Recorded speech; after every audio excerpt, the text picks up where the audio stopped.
Entramos a dialogar con Roger Celi del Observatorio Legislativo, una iniciativa de FCD. Roger, bienvenido a Noticias 360. Un buen día. Buenos días, muchísimas gracias por la invitación y un saludo a su audiencia. Pues tenemos sorpresas, ¿no?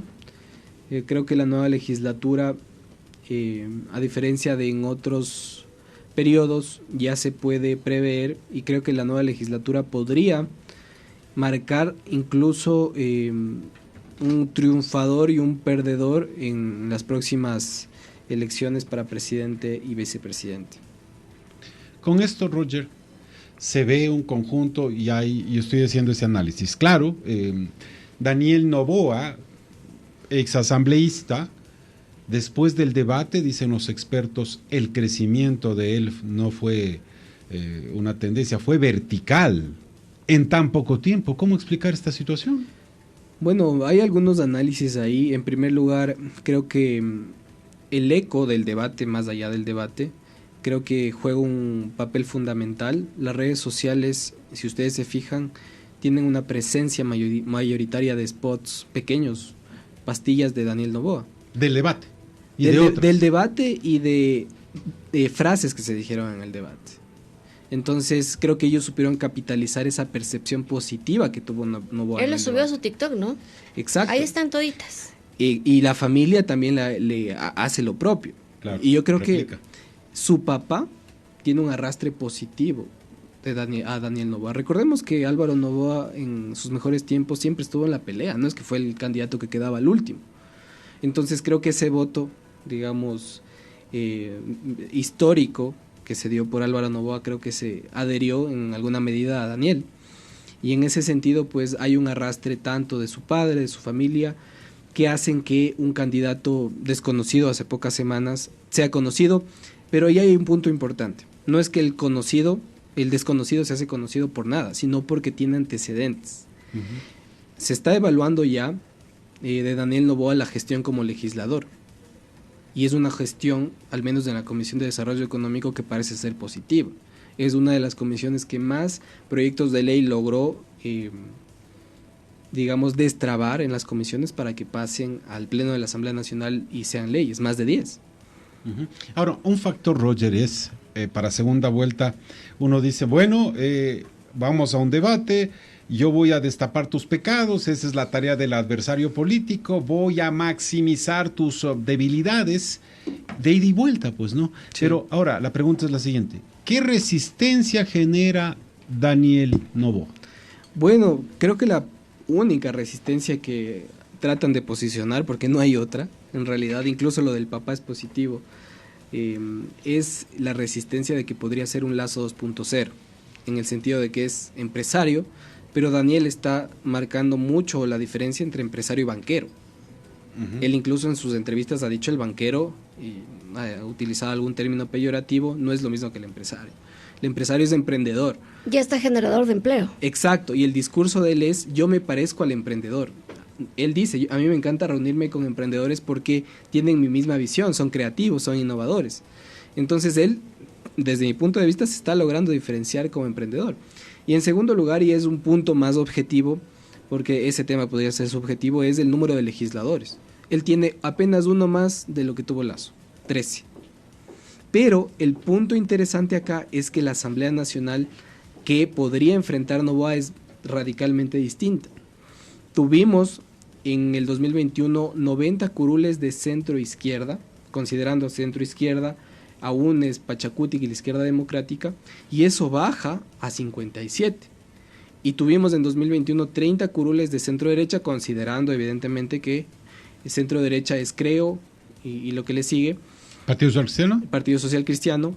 Y pasamos una centro-derecha de 64, con Construye, el PSC, ADN y Actuemos.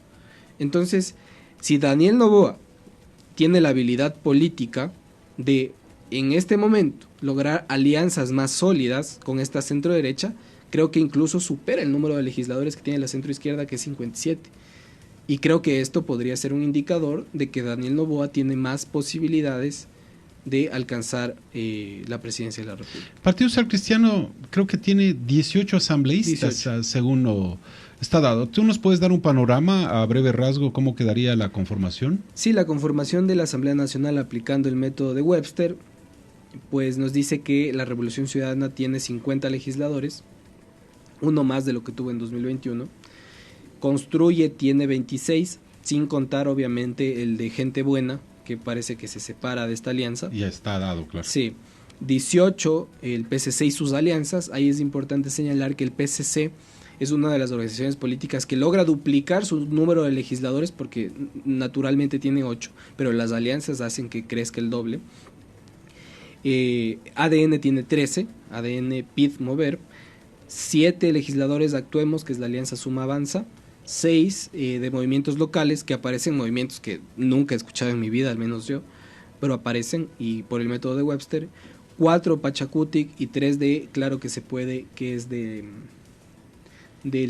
Yacu Pérez, ¿no?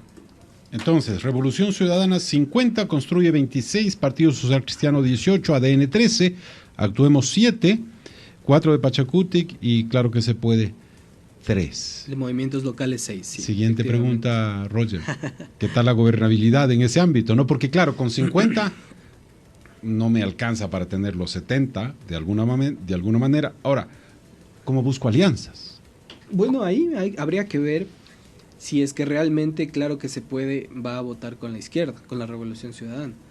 Recordemos que hay 3 votos. Si sumamos a los 64 de la centro derecha tendríamos 67, faltarían 3 aún. Correcto. Entonces creo que va a ser reñida las votaciones en el pleno de la Asamblea Nacional, pero no va a ser lo que pasó en 2021, que era una isla. Si usted veía el pleno de la Asamblea Nacional, era todo rojo, todo verde, y unos 12, 13 rojo y verde. Creo que la cosa es distinta acá. Creo que va a haber una asamblea partida por la mitad, y en ese sentido son muy importantes de nuevo y desafortunadamente los independientes.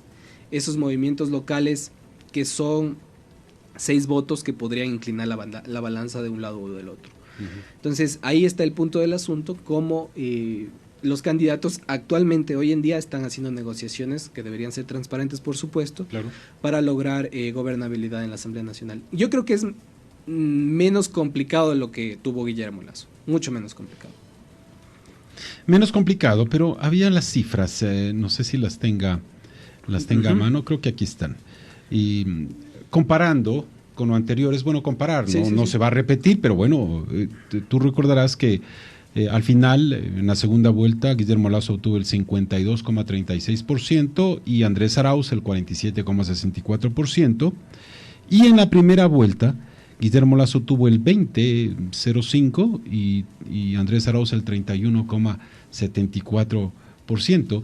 No sé si se puede hacer una comparación en ese ámbito, un reflejo legislativo, pero acá, claro, Luisa González 33,31%, comparado con lo que tuvo Arauz el 31,74%, y en ese caso Lasso con el 20,05% y ahora Daniel Noboa con el 23,66%.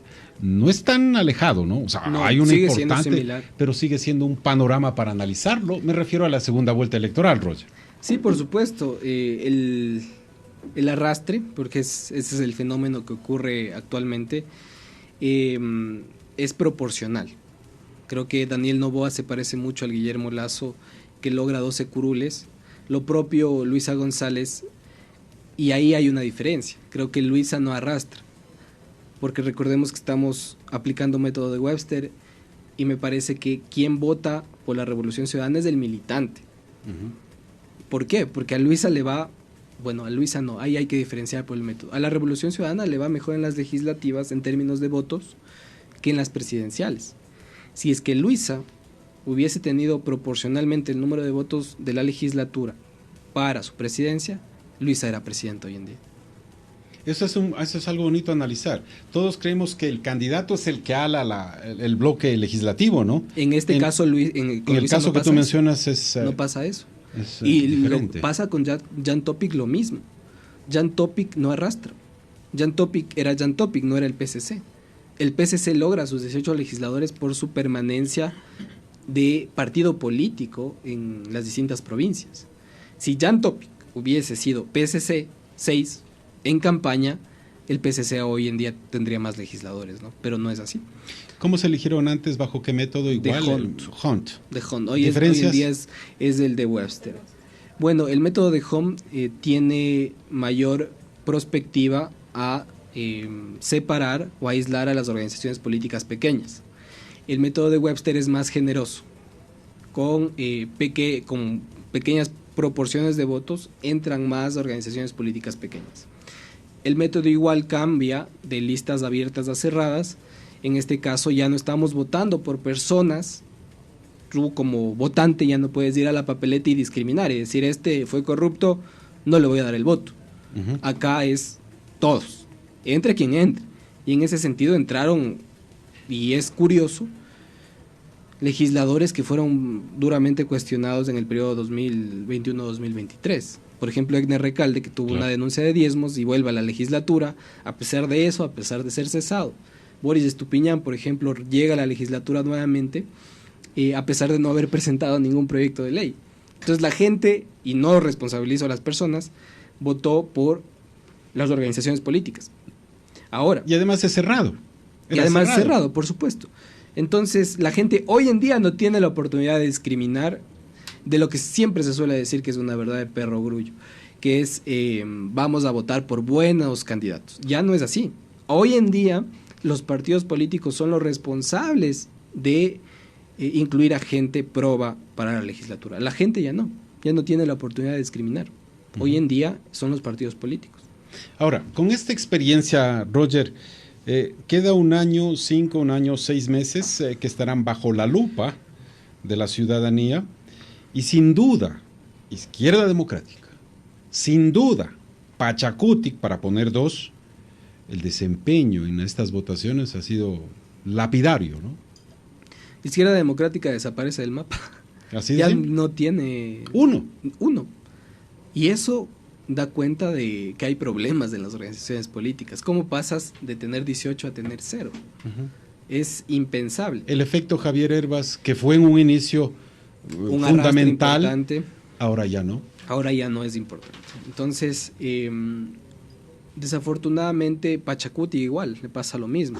De pasar de ser la segunda minoría, pasa a tener 4 legisladores que posiblemente no hagan mayor diferencia en materia de derechos humanos, que es lo que mayor promueve el movimiento indígena. Entonces, sí, hay gente que se va, hay organizaciones políticas que salen del mapa, hay nuevas organizaciones políticas que entran. Me parece que esta asamblea es nueva y en ese sentido creo que tienen la gran oportunidad de poner en el sitial que se merece una institución como la legislatura y subir de ese triste 4% de credibilidad y aprobación ciudadana. ¿Tú crees que en todo esto pues tiene que haber algún tipo de reforma electoral? ¿A qué me refiero, Roger? Es decir, yo necesito ser candidato, así que me busco una tienda política que me acoja, que me diga, bueno, venga, pero al final no terminamos siendo una propuesta integral, porque claro, si yo gano la presidencia ya soy presidente, pero yo no nazco de esa tienda política, yo no tengo un compromiso ideológico directo y yo me puedo abrir, tal como pasa en algunas, ¿no? Se hacen alianzas, se eligen, ganaron y al final entran ya divididas, lo que tú dices de construye, por ejemplo, con gente buena.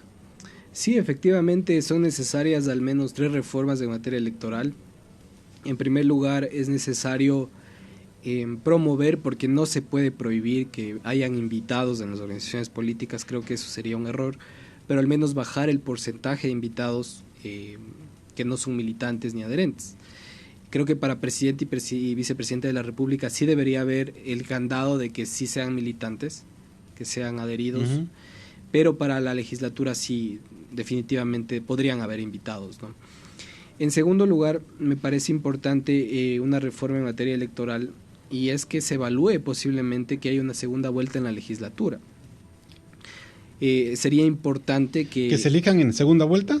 Sí, que se elijan en segunda vuelta para evitar esta atomización de pequeños... Lo planteó una consulta Lazo, pero todo el mundo le dijo que no a todo, pues, ¿no? Claro, pero hoy la consulta, digamos, fue un tinte personalista. ¿Cómo no? Contra Lazo, bueno, eso ya ha quedado zanjado. Y en tercer lugar, el financiamiento de la política. Creo que es algo de lo que poco se habla, y del gasto electoral. No puede ser que un candidato haga todo un show en su cierre de campaña y reporte que gastó $25. Ujú. El financiamiento de la política marca una diferencia a la hora de los resultados. Y es algo de lo que no se habla, el CNE no ha logrado controlar. Y alineado a esa reflexión, pues el silencio electoral hoy en día en el Ecuador es un chiste. El silencio electoral ya no existe. No, porque en las redes sociales está en ebullición, lanzan, hasta creo que encuestas finales, Sí. desde el último corte es tal, ¿no? Pues, No hay silencio electoral. Y desafortunadamente es súper importante que exista porque una encuesta podría marcar la decisión de un ciudadano. oye, y la credibilidad en las encuestas, pues no. Sí. Si tú le preguntas a todos, estamos en la segunda vuelta, todo el mundo te decía lo Todo mismo. está en la ¿no? segunda vuelta y todos Claro. pues tuvieron más de 70 legisladores, pero la realidad es otra. Entonces creo que ahí es necesaria una reforma, una regulación al tema de redes sociales en el sentido más positivo, no en el sentido de coartar la libertad de expresión, sino en el sentido de que candidatos tengan cuentas oficiales registradas, por ejemplo, y que si es que promueven ahí propaganda electoral, como lo hicieron casi todos, sean sancionados por la autoridad electoral. Hoy en día existe regulación, pero la regulación es muy laxa, te dice medios digitales. ¿Qué es un medio digital? Ujú. Entonces no se puede evaluar. Y las redes sociales pues se prestan para que hasta el último minuto se den resultados. ¿Cómo era en Argentina lo que ganó recién Javier Milei? Hacen unas primarias, ¿no es cierto? Sí. Tú te referiste a la segunda vuelta que se elija a los asambleístas para evitar atomización, otros Sí. lo rechazan, dicen no, y las minorías, bueno, por una parte. Pero, por ejemplo, en Argentina, tú lanzas y dices, bueno, vamos a ver quién es quién, pues, ¿no? En unas primarias, porque imagínate acá, Javier Herba 0,49% de la población, de los 13.400.000 y pico de potenciales votantes, y Bolívar Armijo 0,36%. Ocupan espacio en el debate, dinero. ocupan dinero. Entonces, ¿es necesario tener gente? No digo por ninguno de ellos, puede tener los méritos suficientes, pero en reglas, ¿vas a dar el mismo espacio a alguien que tenga el 0,30 y pico por ciento, a alguien que tenga un 5, 6, 7, 8, no lo sé? Sí, en Argentina me parece que el diseño electoral es mucho más confiable, porque en primaria se descartan aquellos que no tienen umbral de representación. Ahí está el punto. Deberíamos aprender de eso, ¿no? Sí, ¿por qué está un candidato en la papeleta que no tiene representación? ¿Por qué no medimos Candidatos antes? que hacen ruido, lo pondríamos.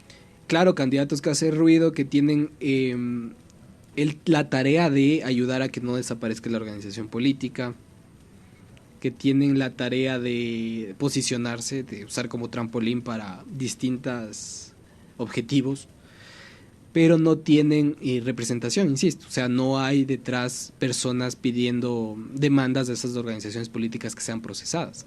Ujú. Entonces es necesario, no sé si primarias, creo que sería un cambio bastante radical en el Ecuador, pero al menos que ser más exigentes en la representación. Creo que hoy en día aquellos candidatos que sacaron un porcentaje por debajo del umbral deberían salir de la contienda electoral, por ley, hoy en día. Pero posiblemente en 2025 se vuelvan a lanzar, porque ya son más o menos conocidos, son presidenciables, y si hacen un buen debate podrían ser presidentes. O sea, Pero ahí va el punto, ¿no? Tú dices, bueno, ¿hasta qué punto la participación de las minorías? Me imagino yo, hablemos del organismo legislativo, Roger. A veces 1, 2, 3, 4 independientes, o si no, acá me prometen algo que la tienda política no me daba y acá necesitan 2 votos que son fundamentales para X proyecto, X marco legal. Yo traiciono a quienes me dieron la oportunidad de llegar a la asamblea y aquí lo hacen sin ningún pudor, pues, porque uno ve y dice, no te doy el nombre, me paso del Partido Social Cristiano, me voy por Sociedad Patriótica, también capaz que me paseo por Centro Democrático y de ahí regreso a otra tienda. No hay ideología, no hay nada, aquí hay un interés personal y al final ese interés personal es el que prima. Yo doy apoyo a ciertas circunstancias, pero apoyando lo que hace un movimiento. No, sería más sincero si dices, ok, ¿quiénes son las fuerzas que tienen representación? Hagamos primarias. Listo, no hay dónde perderse. Tú ya sabes a quién tienes que darle el voto para que haya una pelea Exacto. democrática. Más no unos que llegan, se les aparece la virgencita, dicen, y aquí estoy y estoy hecho, pues, ¿no? Claro, y desde el punto de vista más ciudadano, A yo le Alexandra pregunto- no le gusta que diga que se aparece la virgencita. yo, No hay No más. soy yo la que dice. Bueno, y yo le pregunto a la ciudadanía, ¿Tuvo tiempo de revisar los 7 planes de trabajo? No, es imposible. Creo que ante tanto candidato se pierde la propuesta. Los ecuatorianos desafortunadamente no votamos por el qué, sino por el quién. Ujú. Y luego nos meten el qué. Claro. Y el que no nos gusta, porque no lo conocíamos.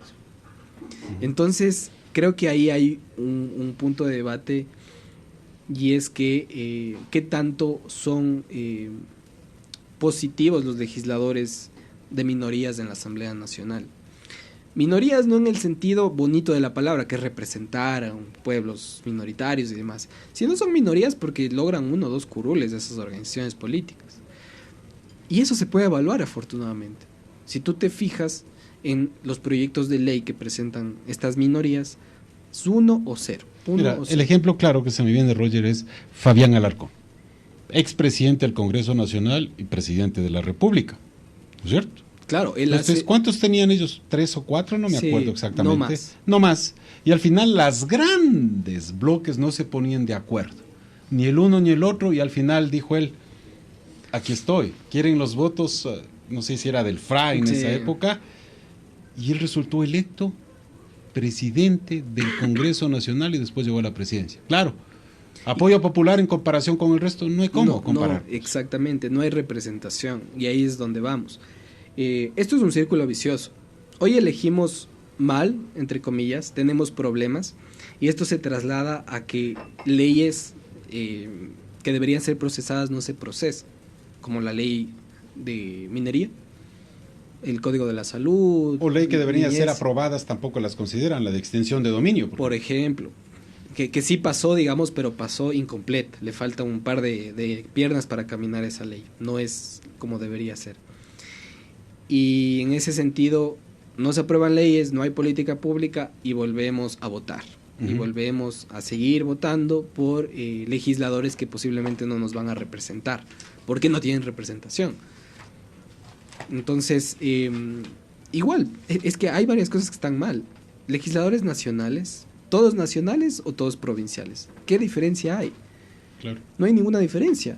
Simplemente es un bonito cartel que dice nacional, o sea, yo represento a todos, y el provincial no representa a todos. Al final el peso del voto da Es igual. el mismo. Ahora sí dice, no, ser nacional es otra cosa, así que su voto vale por 2. No vale Al por final 2. dice, elíjase usted, sea la figura nacional, pero su voto vale igual que el colega de cualquier otra provincia pequeña o cantón, ¿no? Me refiero sin ser, Sí, por supuesto. sin minimizar nada, pero es diferente, pues. Exactamente. Afortunadamente las matemáticas aún se utilizan en los parlamentos y no es el voto a viva voz, por eso podemos saber que el voto son 137 votos y así son las cosas, ¿no? Pero desafortunadamente difícilmente vamos a poder cambiar esta realidad si es que no pasamos a legisladores que se unan, que presenten proyectos de ley con carácter nacional. Hoy en día hay una ausencia de normativa en materia de conflictos de intereses en la administración pública. Ecuador es un país que no tiene esa materia. Cualquier empresario, digamos, que tenga intereses privados puede participar en decisiones de política pública y no pasa nada. Política pública que puede beneficiar a un sector y pasa todos directamente los días, interesado. todos los días, y es algo de lo que no se habla en el país. Y yo pregunto si es que los legisladores estarían de acuerdo en presentar y aprobar proyectos de ley que les regulen. No creo. Es la situación dada, ¿no? Pero un panorama electoral que puede mejorarse, pero la situación es que quienes pueden dar paso a esos marcos legales son quienes serían los principales afectados. Por tanto, deje así, te van a decir. Pues, ¿no? Sí, va a seguir igual. Actualmente, quizá el movimiento que estamos viendo de nuevas organizaciones políticas sea una pequeña oportunidad, un atisbo de lo que podría ser un cambio, una reforma en materia electoral, incluso constitucional, de democracia y de otros temas, ¿no? Perfecto. ¿Listo? ¿Algo más para cerrar, Roger, respecto a todo este análisis y tu conocimiento en el ámbito legislativo? Bueno, el llamado de atención a los nuevos legisladores es aumentar la credibilidad de la Asamblea Nacional. Ellos van a estar 1 año y medio más o menos, están de paso, y ojalá dejen fortalecida y no más debilitada la Asamblea Nacional. Bueno, la participación de Roger Celi del Observatorio Legislativo aquí en Noticias 360 por Única 94.5. Un buen día, Roger.